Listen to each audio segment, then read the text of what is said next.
Merci Frédéric Reiss.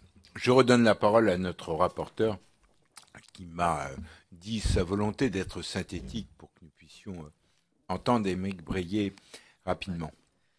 Oui, merci beaucoup, Monsieur le Président. En effet, je vais tâcher d'être synthétique. Alors, je reviens quelques instants sur ce que disait Sandrine Doucet. Évidemment, je ne partage pas son point de vue, ça ne sera pas une surprise. Mais surtout, je voudrais indiquer que, pour moi, vraiment, si vous avez des doutes sur ce que j'ai pu dire et ce que j'écris, encore une fois, lisez ce qu'a écrit Christophe Borgel. Et vous verrez que ce que j'ai présenté n'est pas nostalgique, mais est fondamentalement stratégique. Et moi, je ferai un plaidoyer pour un travail aussi intercommission.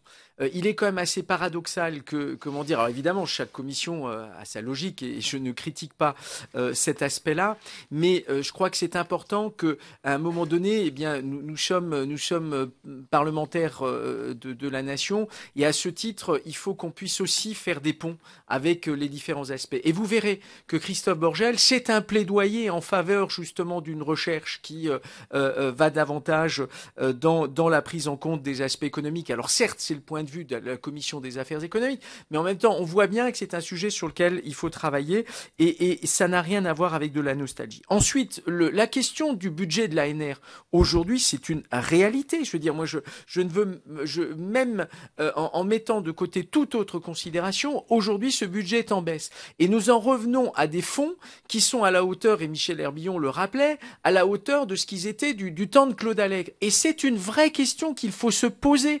Et d'ailleurs, je pense qu'on peut collectivement se la poser. En tout cas, alors vous dites évidemment, regardez, durant la précédente législature, les budgets de l'ANR ont déjà commencé à baisser. Oui, mais c'était déjà un débat. Et c'était un débat en disant quel est le quantum. Souvenez-vous l'an dernier, quand j'étais rapporteur pour avis, j'ai dit attention, là on arrive à l'os. Et aller plus loin, c'est vraiment remettre en cause même le financement par projet. Et je crois qu'aujourd'hui on y est. On y est et à mon avis, c'est dommage. Et d'ailleurs, tout à l'heure, Julie Sommaruga faisait référence à une chose et elle disait, attendez, ce que vous dites là, l'opposition sur la formation des enseignants, allez sur le terrain et vous verrez ce que nous disent les gens.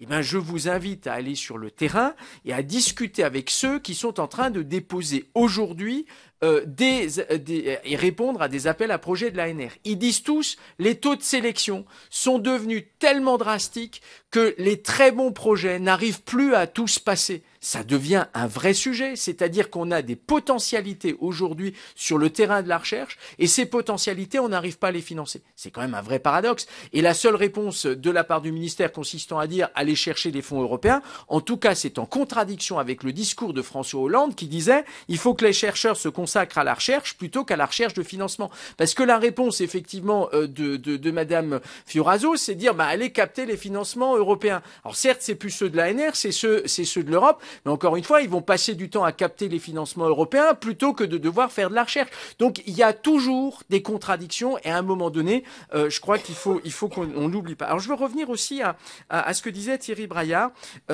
Très clair, enfin, d'abord, Anne Lauvergeon. Je mentionne évidemment le travail d'Anne Lauvergeon, précisément page 22. Donc, effectivement, je suis parfaitement conscient de ça. Et d'ailleurs, moi, je trouve que ce travail d'Anne Lauvergeon, c'est effectivement un très très bon travail. Et ça va peut-être vous surprendre ce que je vais dire là. Les 7 orientations qu'elle donne, elles sont très pertinentes. Et j'ai vu dans la presse des gens qui disaient c'est en contradiction avec les 35 domaines définis par Monsieur Montebourg. Moi, je ne pense pas que ce soit en contradiction. Au contraire, je pense qu'il y a, en fait, ce qu'a défini Monsieur Montebourg, c'est la potentialité immédiate en matière économique. Et ce que dit Anne Lauvergeon, c'est la potentialité sur les 15-20 ans à venir.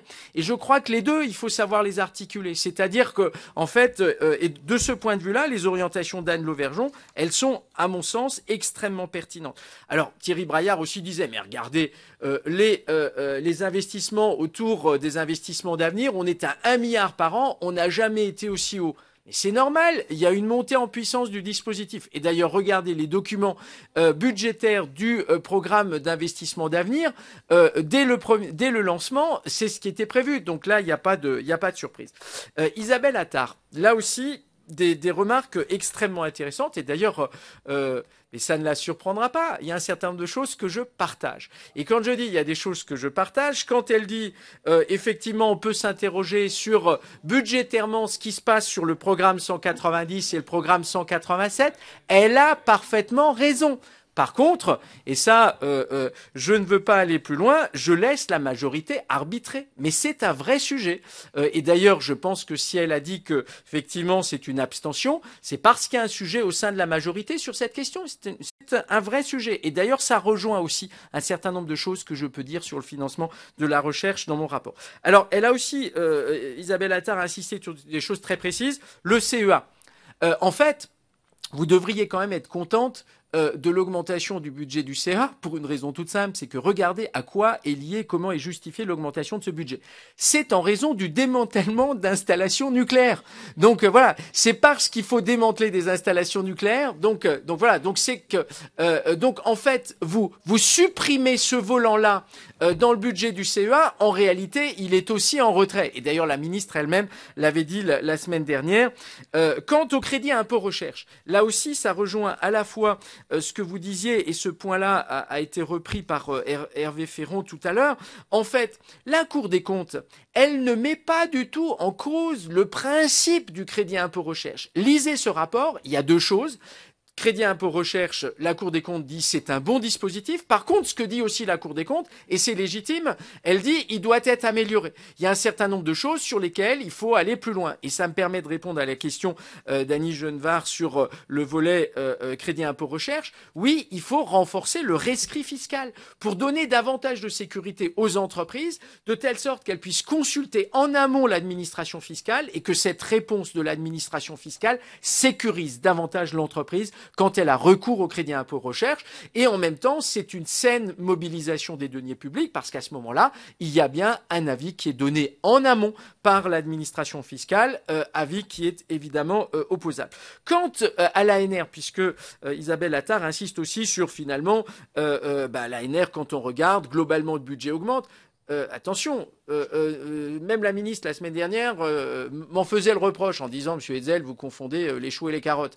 Quand j'évoquais sur, mais il y a deux volets à l'ANR. L'ANR a son budget initial et puis ensuite il y a le volet extra-budgétaire lié au programme d'investissement d'avenir. Donc c'est vrai qu'aujourd'hui, ce dont je parle, moi j'ai mission de m'exprimer sur le budgétaire et pas le volet extra-budgétaire. Et sur le volet strictement budgétaire, on est bien sur une baisse. Et d'ailleurs, ça rejoint encore la deuxième question d'Annie Genevard. Les plateformes technologiques, effectivement, elles sont fragilisées. Et là, on est dans le cœur de métier de l'ANR, mais cœur de métier budgétaire. On n'est pas sur le volet PIA. Et on voit bien qu'avec une baisse de ce budget de l'ANR, on fragilise le cœur de métier, on fragilise les plateformes technologiques qui, justement, sont des liens extrêmement importants entre les professionnels, notamment les IUT qui sont présents, les laboratoires. Donc là, il y a un vrai paradoxe. Pour répondre à la question de Claudine Schmid sur la politique de coopération avec les organismes étrangers, on voit que là, il y a encore une marge de progression. Il y a une marge de progression, elle est importante. Et d'ailleurs, le bleu budgétaire dit très très peu de choses là-dessus. Et la semaine dernière, bon, évidemment, le temps était compté aussi pour la ministre, mais elle ne s'est pas spécifiquement exprimée sur ce volet-là. En tout cas, c'était pas dans le haut du pavé de ses préoccupations. Ça semble assez évident. Et je terminerai par la question de Frédéric Reiss sur cette question des publications en mathématiques. En fait, c'est lié à la manière dont les choses fonctionnent à l'intérieur de la discipline mathématique. Il y a très très peu de revues. Et c'est un domaine dans lequel globalement il y a peu de publications. C'est pas en fait un chercheur peut travailler à un moment donné pendant 3-4 ans sans publier. C'est pas pour autant qu'il ne travaille pas, quoi. Et donc il y a une très forte spécificité du domaine de la recherche en mathématiques et il faut le prendre en compte. Et je pense qu'effectivement, et je le rejoins pleinement, nous avons beaucoup de chance d'avoir cette recherche performante, d'autant quand on sait que, comme il le rappelait, les médailles Fields ne sont décernées que tous les 4 ans. Et donc, le fait d'en avoir 3 en vie aujourd'hui en France montre bien qu'on est là sur un domaine d'excellence de la France et on ne peut évidemment que s'en féliciter. Mais il faut continuer à pouvoir aller dans ce sens. Et on voit bien que c'est pour ça qu'il faut des programmes blancs de l'ANR.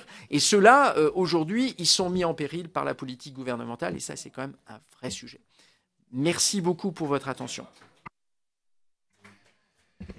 Merci. Que des rapporteurs talentueux.